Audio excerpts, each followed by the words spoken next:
दोस्तों आज हम बात करेंगे इंडिया के इकोनॉमी बैकबोन के बारे में। हाँ, मैं बात कर रहा हूँ एमएसएमई की। तो आज हम जानेंगे कि एमएसएमई क्या होता है, एमएसएमई क्यों इम्पोर्टेंट होता है और एमएसएमई कैसे अप्लाई करते हैं। तो सारा का सारा चीज़ डिटेल में बताऊंगा, तो वीडियो पे लास्ट तक बने रहिएगा।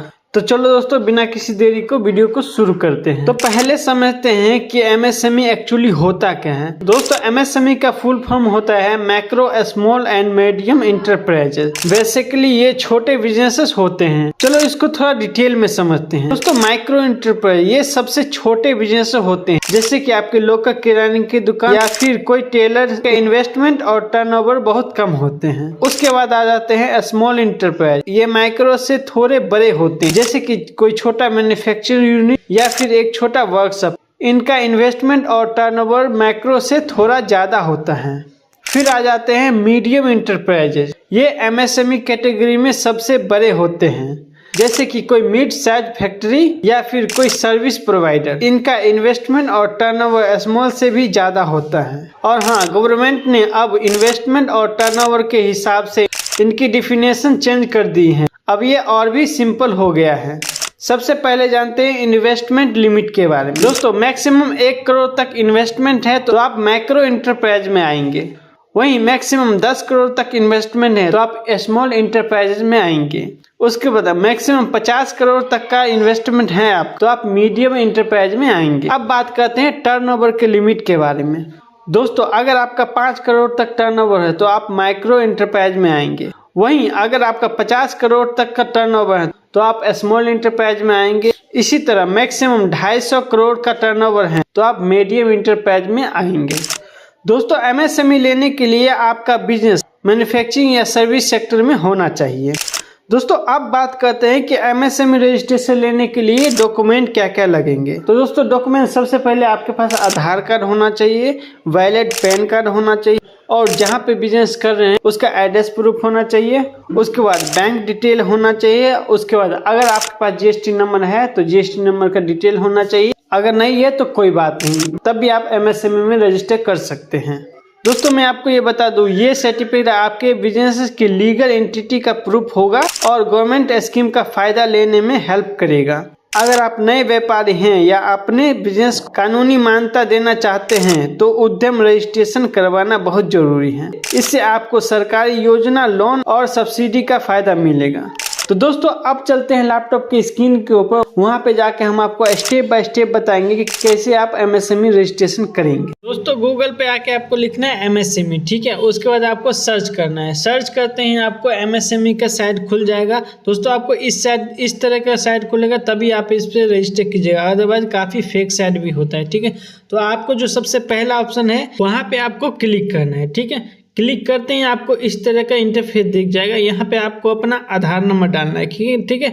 आधार नंबर डालने के बाद उसके बाद अपना नाम डालना है, जो भी आपके आधार कार्ड पे, ठीक है। आधार कार्ड वाला नाम डालने के बाद आपको यहाँ पे वैलिडेट के ऑप्शन पे क्लिक करना होगा, ठीक है। उसके बाद आपके फ़ोन पे जो रजिस्टर मोबाइल नंबर होगा आधार कार्ड से, उस पर OTP चला जाएगा, ठीक है। जो OTP जाएगा वो आपको यहाँ पे डाल के उसके बाद वैलिडेट करना होगा।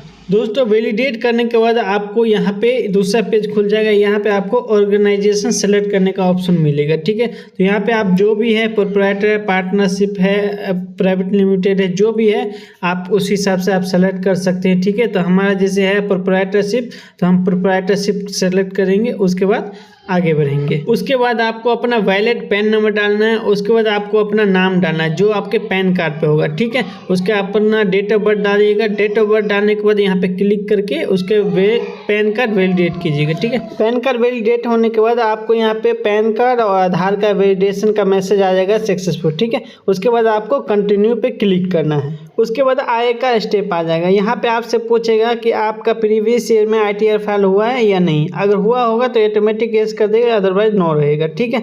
उसके बाद ये आपसे पूछेगा कि आपके पास जीएसटी नंबर है। अगर है तो यस करेंगे, अगर नहीं है तो नो करेंगे, ठीक है। उसके बाद आपको नीचे आना है। नीचे आने के बाद यहाँ पे आपको अपना मोबाइल नंबर डालना है, उसका वैलिड मेल ID डालना है। दोस्तों मैं आपको बता दूं कि यहाँ पे आप अपना एक्टिव मोबाइल नंबर और मेल ID डालिएगा, ठीक है, क्योंकि आगे चल के इसी पे OTP आने वाला है। उसके बाद आपको नीचे आना है। यहाँ पे आपको कैटेगरी सेलेक्ट करना है। आप जनरल है, SC है, ST है, OBC है, जो भी है आप अपना सेलेक्ट कर लीजिएगा, ठीक है। उसके बाद यहाँ पे आपको जनरल सेलेक्ट करने का होगा, मेल है, फीमेल है, अदर है। उसके बाद यहाँ पे ये कह रहा है जो अगर आप विकलांग है तो यहाँ पे क्लिक करें, अदरवाइज नो। दोस्तों आगे बढ़ने के बाद आपको अपना यहाँ पे फर्म का नाम डालना है, ठीक है। आप किस नाम से MSME सर्टिफिकेट लेना चाहते हैं, ठीक है, तो वो फर्म का नाम यहाँ पे आप डाल सकते हैं। दोस्तों उसके बाद आपसे ये यूनिट नेम मांगेगा। यूनिट नेम वही डालेगा जो आप ऊपर फर्म नेम डाले थे, ठीक है, वही डाल के आप यहाँ पे ऐड यूनिट करिएगा तो आपको यहाँ पे नीचे आ जाएगा, ठीक है। दोस्तों उसके बाद आपको यहाँ पे नीचे अपना बिजनेस का एड्रेस डालना पड़ेगा। जो भी आपका एड्रेस है वो यहाँ पे आपको डालना है। नीचे पहले इसको जो यूनिट ऐड किए थे उसको सेलेक्ट करना है। उसके बाद आपको अपना सारा एड्रेस डालना है, पिन कोड वगैरह, स्टेट, सारा चीज़ आपको एक्यूरेट डालना है, ठीक है। उसके बाद आपको ऐड प्लाट पे क्लिक करना है, ठीक है। उसके बाद दोस्तों आपको सेम एड्रेस नीचे भी डालना। अगर इसके अलावा कोई अलग एड्रेस है तो आप यहाँ पे डाल सकते हैं, अदरवाइज सेम डाल के आप आगे बढ़ जाइएगा, ठीक है। उसके बाद आपको अपना लेटीट्यूड सेलेक्ट करना पड़ेगा, ठीक है। उसके लिए आपको यहाँ पे जो ये दिख रहा है यहाँ पे आपको क्लिक करना पड़ेगा। जैसे ही क्लिक कीजिएगा आपके पास लोकेशन मैप जो होता है वो यहाँ पे खुल जाएगा, ठीक है। तो आप अपने मैप के हिसाब से वहाँ पे आप सेलेक्ट कीजिएगा, आपका लोकेशन सेलेक्ट हो जाएगा। उसके बाद आपको ओके करना है। ओके करने के बाद आपका लेटीट्यूड सेलेक्ट हो जाएगा, ठीक है। उसके बाद आपको नीचे आना है। उसके बाद ये पूछता है कि आपका बिजनेस कब से शुरू हुआ था और काम कब से स्टार्ट हो गया, ठीक है। तो आप अपना डेट डाल दीजिए। अगर सेम ही डेट से आप काम स्टार्ट कर दिए थे तो नो करेंगे, और अदरवाइज अगर आप कभी और से काम स्टार्ट किए थे तो आपका यस रहेगा, ठीक है। तो दोनों डेट आप यहाँ पे डाल दीजिएगा, आप अपने हिसाब से देख लीजिएगा अपने अकॉर्डिंग। दोस्तों इसके बाद आपको यहाँ पे अपना बैंक डिटेल डालना है, जैसे कि आपका बैंक का नाम हो गया, उसका IFSC कोड हो गया, उसके बाद आपका अकाउंट नंबर हो गया, ठीक है। ये सारा चीज़ आप सही से डाल दीजिएगा, ठीक है। दोस्तों बैंक डिटेल डालने के बाद आपको यहाँ पे सेलेक्ट करना है आप मैन्युफैक्चरिंग करते हैं या सर्विस करते हैं। आप दोनों में से देख लीजिएगा, आपका जो भी है वो आप अपना सेलेक्ट कर दीजिएगा। जैसे हमारा सर्विस है तो हम सर्विस में क्लिक करेंगे। उसके बाद नीचे आएंगे, नीचे आने के बाद देखिए यहाँ पे नॉन ट्रेडिंग है, एक ट्रेडिंग है, ठीक है। तो हमारा जैसे ट्रेडिंग है तो हम ट्रेडिंग पे क्लिक करेंगे, उसके बाद आगे बढ़ जाएंगे। आप अपने हिसाब से देख लीजिए अपने अकॉर्डिंग। दोस्तों उसके बाद आपको INC कोड डालना है, ठीक है। यहाँ पे आपको सेलेक्ट करना पड़ेगा अपने नीच के हिसाब से, ठीक है। तो आप देख लीजिए आपका जिस हिसाब से, जैसे हमारा ट्रेडिंग है, ट्रेडिंग पे क्लिक करेंगे, ठीक है। यहाँ पे कई सारे ट्रेडिंग के रिलेटिव आ जाएंगे, ठीक है। तो सारा चीज़ आपको आपका मैक्सिमम 3 कोड सेलेक्ट करना होगा, ठीक है। तो यहाँ पे जैसे आप देख लीजिए अपने हिसाब से आपका जो भी है, अगर नहीं है तो आप ऑर्डर में भी कर सकते हैं, ठीक है। तो आप जैसे कोई आपसे रिलेटिव नहीं मिला तो उसको आप ऑर्डर में सेलेक्ट करके आप कर सकते हैं, ठीक है। दोस्तों जैसे ही ऐड पे क्लिक करेंगे आपका ये सारा जो आप सेलेक्ट किए हैं ये कोड आपका सेलेक्ट होकर नीचे आ जाएगा, ऐड हो जाएगा, ठीक है। इसके अलावा भी अगर और कुछ है तो आप यहाँ पे कर सकते हैं। उसके बाद दोस्तों आपको नीचे आना है। नीचे आके यहाँ पे आपको नंबर ऑफ एम्प्लॉय डालना है कि कितने आपके पास मेल काम कर रहे हैं, कितना फीमेल काम कर रहे हैं, कितना ऑर्डर कर रहे हैं, ठीक है। तो आपके पास जितना है उस हिसाब से आप डाल दीजिएगा।